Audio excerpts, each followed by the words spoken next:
Entitled neighbors wouldn't quit dumping their trash in my backyard, so I returned the favor with a surprise.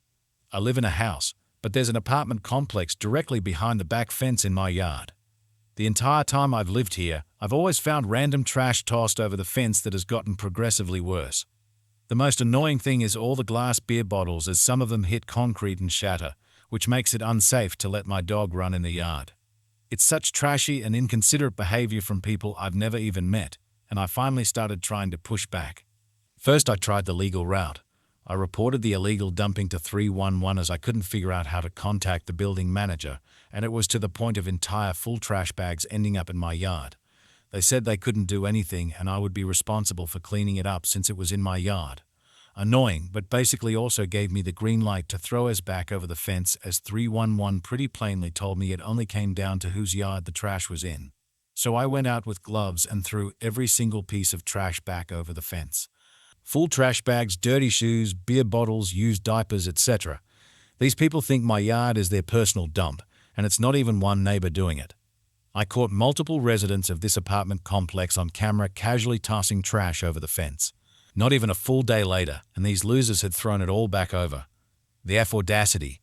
It's not even just laziness at that point, as it would be significantly easier to just take it to the apartment's dumpsters. But they somehow feel entitled to throw trash into my yard enough that they'd literally return it when I threw it back. Fair enough, two can play at that game. First, I threw all the full trash bags back over, but not just onto the ground.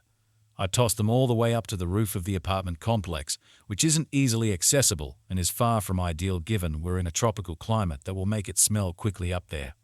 Next, I took all the dirty shoes, tied their laces together, and used a long pole to hang them from pretty much any projection off the side of the building that couldn't be reached. Also stuffed them with expired meat and dog s. I wanted to shatter the beer bottles as well, but I decided to just recycle them because I didn't want anyone to actually get hurt. You'd think that would be enough to prove my point, but I also went behind the fence that night and planted a bunch of running bamboo. There's a sort of alley between the apartments and my fence that's all grass, so the idea is for it to grow enough to block them from even walking through there to begin with. Bamboo is very hard to remove once it starts growing. This is what you get when you act like trash. I do not feel bad about my retaliation even a little bit. Story 2. Ruining my notice period. Lose your employees. Summary. I wanted to leave a toxic company. The CEO took it personally and decided to play me, postponing the end of my contract again and again, so I made sure I would not be the only one leaving. I had been working at this company for 7 years, climbing the ladder from intern to regional manager. About midway, the founder decides to leave and is replaced by a new CEO.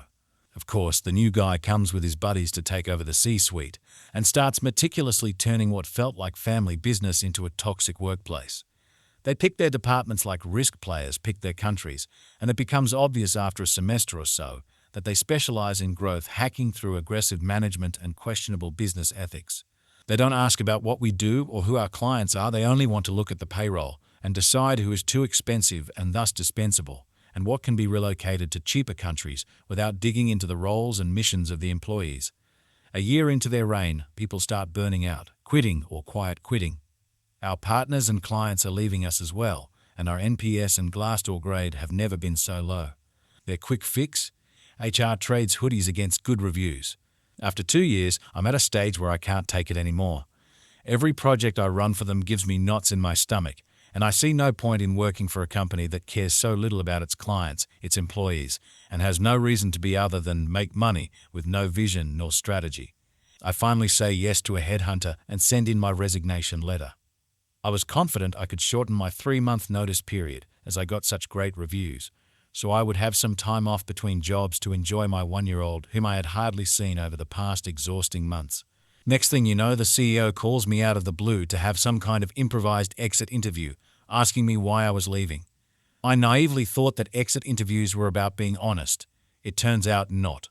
It all started with what a great manager I was and how everyone loved working with me, how I always deliver, and what a pillar I was to this company. After I explained the reasons of my leaving in a most diplomatic way, it finished by how unprofessional I was being, how it wouldn't make a difference anyway, and what a coward I was, rats leaving the ship, as they say.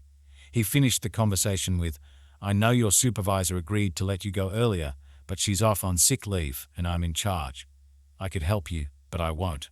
Of course, I leave the meeting absolutely devastated, not only by the last bit, but by the whole situation. Luckily, the very next day, the CEO calls me again, and in a half-apologetic tone explains that he has slept on it and is willing to let me go early if I work twice as hard to finish a new project he puts on my plate while doing my handover. You can be gone a month from now, but do keep it between us, or people will get depressed when they hear the news. Do you see where this is going? A friend I have on the board of directors tells me, "We all know about your leaving." The CEO is furious and made it clear to us he'd have you work your off until the very last day of your contract. And indeed, when I reach out to the CEO a month later, a new project lands on my plate. But as soon as you're done, you're gone. And then it's about HR paperwork taking time, then the need for me to onboard a new team member before I leave. There's always a good reason. So in the end, I did serve my full notice. Oh, you don't want anyone to know. Everyone will know.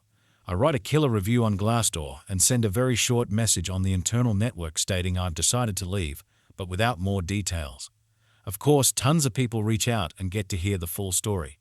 I can't say if I'm a pillar in this company, but I certainly have tons of friends in all branches globally. And when they hear of the whole situation, adding up to their existing frustration, they start talking about leaving as well. And I do my best to encourage them to do so. Within 2 weeks, my whole team resigned, as did 3 regional heads of sales and 5 colleagues in other departments. I was not the reason per se, but definitely the straw that broke the camel's back. My friend on the board of directors keeps sending me screenshots of managers complaining to the CEO about letting me go. I quote, "Letting this guy go was a disaster and the stupidest move. I don't really enjoy it though. I used to love this company, and it just feels like a huge waste to me." Edit.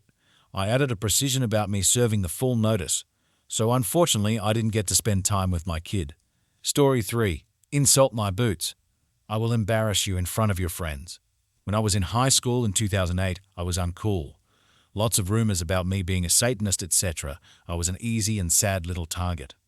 One day I wore my new cherry Dr. Martens, and as I walked past one of the known bullish troublemakers in my year during Phys Ed, he yelled "nice boots" in a way which implied he did not think my boots were nice at all. As I walked off, I fumed and thought, damn. I should have said "nice tits" back to him. Old mate was overweight in that era when thin was in, and even a little chubby was a big deal. I remember him getting a lot of comments about his weight, which is pretty depressing in retrospect. Luckily for me, I got in enormous trouble later that class and was marched by our teacher directly past him and all the boys who were waiting to go inside to change.